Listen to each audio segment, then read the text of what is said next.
Ya, gimana Nur Aiman? Gimana sehat? Sehat Nur Aiman. Yang Gimana Nur penting Aiman? sehat itu. Kalau Bagi kalau duit banyak nggak sehat percuma, nggak bisa makan sambal calo.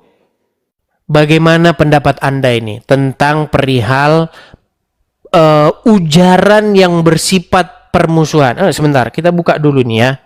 Tapi kalau kamu juga tidak punya background tentang hukum juga repot juga nanti kita berbicara, Aiman. Ya, setidaknya punya dikit-dikit lah karena kita tinggal di negara hukum kan begitu. Baik, bagus ya. Nih, kita bukakan pasalnya ya. Ini lanjut yang kemarin ya teman-teman ya. Karena belum ada ini seorang praktisi hukum yang datang kemari. Jadi kita bahas dulu apa adanya nih ya. Sebentar. Undang-Undang Nomor 1 Tahun 2023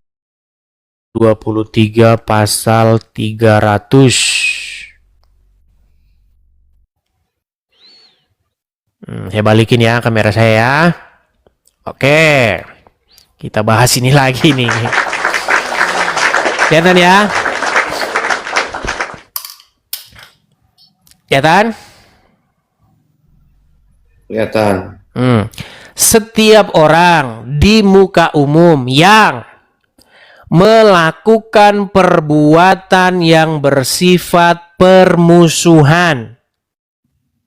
Contoh nih Bang. Kalau ada seorang Kristen mengatakan bahwa Ka'bah itu adalah tempat penyembahan setan, rumah berhala, apakah itu pernyataan atau perbuatan yang bersifat permusuhan? Atau menyatakan kebencian atau permusuhan? Ya ketika itu disampaikan tidak ada datanya dan terus sudut pandangnya itu dikatakan sebagai ujaran kebencian, ya mungkin itu bisa masuk di dalamnya kan seperti itu. Oke, misalnya ada datanya nih, misal ada datanya. Terus orang Kristen mengungkapkan itu. Apakah itu termasuk ujaran atau menyatakan kebencian atau melakukan perbuatan yang bersifat permusuhan? Itu termasuk melakukan sifat ujaran kebencian dan permusuhan karena umat Islam meyakini bahwasanya tidak mungkin dalam Ka'bah itu ada hal-hal yang seperti itu. Artinya itu pemicu.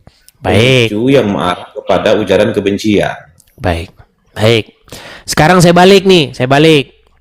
Kalau misalnya orang Islam menyatakan hal yang sebaliknya, bahwasanya di dalam salib itu ada jin kafir, setan sedang memanggil-manggil. Menurut Anda, apakah itu melakukan perbuatan yang bersifat permusuhan atau menyatakan kebencian? Ya itu bagaimana teman-teman dari Kristen menilai hal seperti itu. Kalaupun itu dinyatakan seperti itu, silahkan. Artinya di mata hukum, ya semua dilindungi dan punya hak untuk membela, kan seperti itu. Artinya tidak ada pilihan hukum.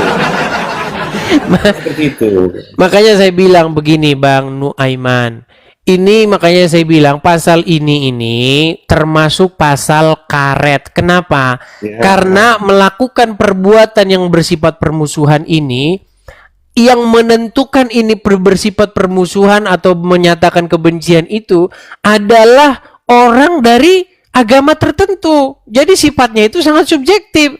Kalau hakimnya Islam, apalagi dia ikut demo di Monas, ya pasti itu ujaran kebencian.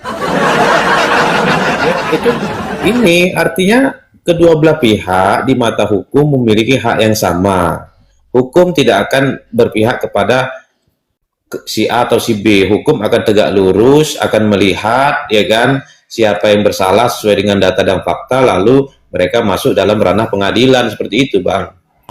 Iya Bang, tapi kalau hakimnya Islam, contoh misalnya Abdul Somad misalnya Abdul Somad dibawa ke pengadilan, terus diadili, terus hakimnya Islam, ya pastilah, oh ini Pak Ustadz ini, oh berarti yang diungkapkan oleh Abdul Somad itu bukan pernyataan bersifat permusuhan, bukan menyatakan kebencian.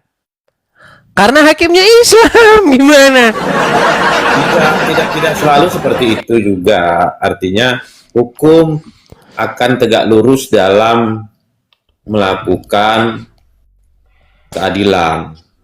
Tidak mungkin dia akan Oke lah. berpihak seperti Mungkin itu. Bang Aiman, gini aja Bang Aiman. Pernyataan Kita dari Bang Edi saja. Oke, gini saja. Coba kita undang ya orang-orang yang memang punya bidang hukum. Gimana?